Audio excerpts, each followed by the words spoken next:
कि निम्नलिखित में से कौन सा भौतिकी परिवर्तन है। निम्नलिखित में से कौन सा भौतिकी परिवर्तन है। आपके सामने ऑप्शन दिया गया है। ऑप्शन ए रसोई गैस का जलना, ऑप्शन बी दूध का फटना, ऑप्शन सी भोजन का पचना, ऑप्शन डी जल में चीनी का घुलना।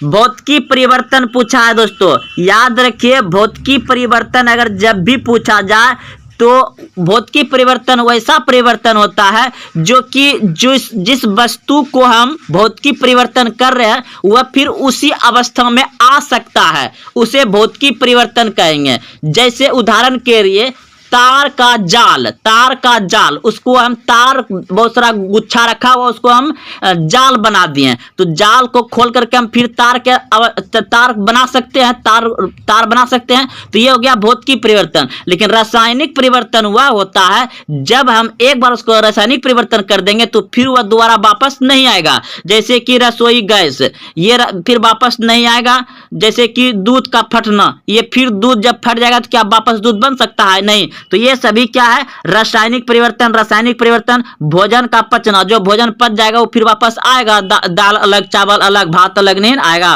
तो ये सभी रासायनिक परिवर्तन है। लेकिन जल में चीनी का घुलना, इसे हम फिर से वापस जल बना सकते हैं, इसलिए ये क्या हो जाएगा? भौतिक परिवर्तन हो जाएगा। तो भौतिक परिवर्तन क्या हो गया आपका? जल में चीनी का घुलना, ये भौतिक परिवर्तन हो गया। तो भौतिक और रासायनिक परिवर्तन का कैसे पकड़ा जाएगा, कैसे पहचानेंगे, हम आपको बता दिए। ध्यान से आप एक बार फिर पीछे करके सुन सकते हैं। तो अब देखिए उसका पूरा व्याख्या है।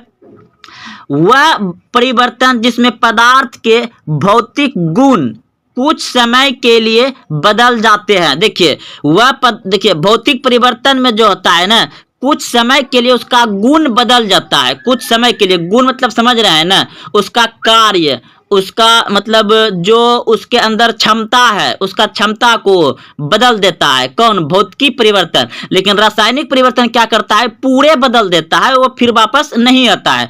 तो वह परिवर्तन जिसमें पदार्थ के भौतिकी गुण कुछ समय के लिए बदल जाते हैं, परंतु उनकी वास्तविक बनावट एवं गुण में कोई परिवर्तन नहीं आता है और ना ही कोई अन्य नया पदार्थ ही बन पाता है, उसे भौतिकी परिवर्तन कहते हैं। तो दोस्तों भौतिकी परिवर्तन के लिए आप इसे अच्छे से उतार सकते हैं, याद रखिए। भौतिकी परिवर्तन के लिए कहीं रासायनिक परिवर्तन भी आएगा तो हम डिटेल बता देंगे, लेकिन वैसे भी आपको बता दिए हैं कि रासायनिक परिवर्तन जब एक बार कर देंगे तो वह नया पदार्थ बन जाता है, फिर उसके वापस नहीं आता है। पकड़ने के लिए आपको बता दिए।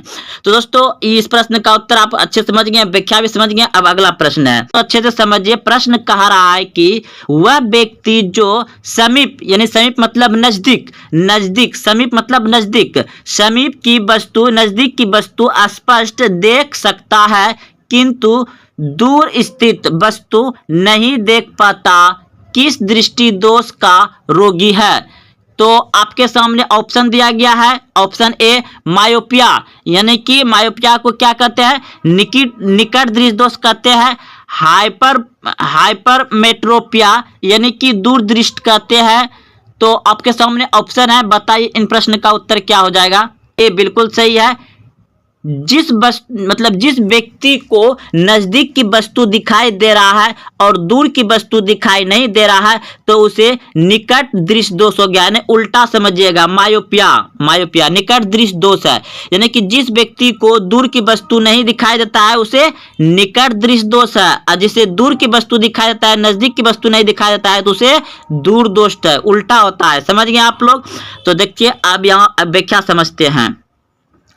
तो व्याख्या में आप सुनिए ध्यान से और साथ पढ़िए। निकट दृष्टि दोष से पीड़ित व्यक्ति अपने पास की वस्तु को तो स्पष्ट देख लेता है, लेकिन एक निश्चित दूरी से अधिक, एक निश्चित दूरी, एक सीमा होता है, उससे अधिक दूरी पर रखी वस्तु को स्पष्ट नहीं देख पाता है। यानी कि निकट दृष्टि दोष में पास की वस्तु को देख लेता है और एक निश्चित दूरी होता है, तो उसे, जैसे कि आप लोग जानते हैं कि आंख की न्यूनतम दूरी कितना होता है देखने की? 25 सेंटीमीटर। आंख की न्यूनतम दूरी कितना होता है? 25 सेंटीमीटर होता है और अधिकतम अनंत होता है। उसी प्रकार से आंख जिसका खराब हो गया है न कि निकट दृष्टि दोष है, तो नजदीक की वस्तु देख पाएगा, दूर की वस्तु नहीं देख पाएगा। किसमें? निकट दृष्टि दोष में। अब आगे पढ़ते हैं, इसको समझ लिया उतना सा, यानी कि स्पष्ट नहीं देख पाता है दूर की वस्तु को।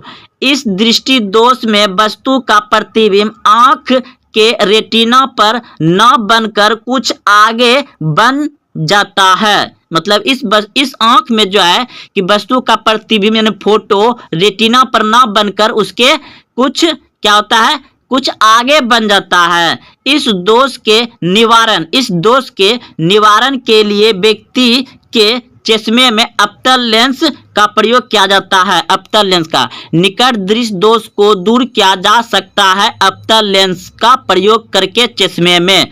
दोस्तों यहाँ तक समझ गए। अब आगे बढ़ते हैं। अवतल लेंस का प्रयोग किया जाता है। निकट दृष्टि दोष को मायोपिया के नाम से भी जाना जाता है। निकट दृष्टि दोष को मायोपिया के नाम से भी जाना जाता है। तो दोस्तों यह प्रश्न आपको 5 या 2 नंबर से पूछा जाएगा। इस प्रश्न को आप अच्छे से उतार लीजिए और यह जब लिख दीजिएगा 5 या 2 नंबर वाला में, तो आपका कोई नहीं काटेगा।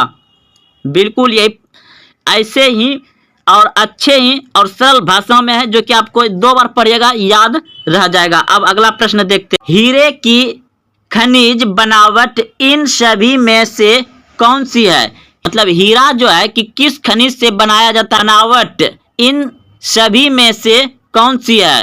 तो कार्बन हो जाएगा। ऑप्शन नंबर डी सही है, कार्बन। कोयला से हीरा निकलता है, आप लोग ट्रिक याद रखिए। तो यानी कि हीरा जो है, हीरा के बारे में पूछा जाता है। हीरा जो है कि ये सबसे कठोर पदार्थ है। हीरा क्या है? सबसे कठोर पदार्थ है। हीरा सबसे कठोर पदार्थ है। यही प्रश्न पूछा जाता है, 2023 में ही पूछा गया। सबसे कठोर पदार्थ क्या है? वहां पर इसी तरह से ऑप्शन दिया रहेगा, तो हीरा लगा दीजिएगा। सबसे कठोर पदार्थ हीरा होता है। अब देखिए, और ये बात करें कार्बन, तो कार्बन का 2 प्रूफ होते हैं। एक होता है हीरा और दूसरा होता है ग्रेफाइट। आइए इसको समझते हैं। तो आप देख रहे हैं कार्बन के 2 मुख्य अप्रूफ है। तो आपको पूछ दिया जाएगा कि कार्बन के कितने अप्रूफ होते हैं, तो 2 होते हैं। या पूछ देंगे कि कार्बन का कौन कौन से अप्रूफ होते हैं, तो हीरा और ग्रेफाइट याद रखिएगा। इनमें से कोई रहेगा एक या दोनों रहेगा, तो दोनों होगा। तो आप सभी समझ गए इस जगह। तो कार्बन के 2 मुख्य अप्रूफ है, हीरा एवं ग्रेफाइट। हीरा ताप एवं विद्युत का कुचालक। हीरा जो है कि ताप, यानी कि ताप और विद्युत का क्या होता है, कुचालक होता है। दुनिया का सबसे कठोर पदार्थ है। तो दुनिया का सबसे कठोर पदार्थ क्या है? हीरा। हीरा जो है कि ताप एवं विद्युत का कुचालक होता है। इस पर अम्ल, क्षार आदि का कोई प्रभाव नहीं पड़ता है। इस पर अम्ल, क्षार, एसिड वगैरह सब का कोई प्रभाव इस पे नहीं पड़ता है। तथा यह पारदर्शक एवं रंगहीन होता है। यानी कि पारदर्शक यानी कि आर पार दिखाई देता है एवं रंगहीन होता है, यानी कि इसका कोई रंग नहीं होता है। तो दोस्तों ये हीरा की बात रहा। और ग्रेफाइट जो है कि ये जो ग्रेफाइट है, इसे काला सोना भी कहा जाता है ग्रेफाइट को। और ग्रेफाइट विद्युत का क्या होता है? सुचालक होता है। तो आगे बढ़ते हैं। अब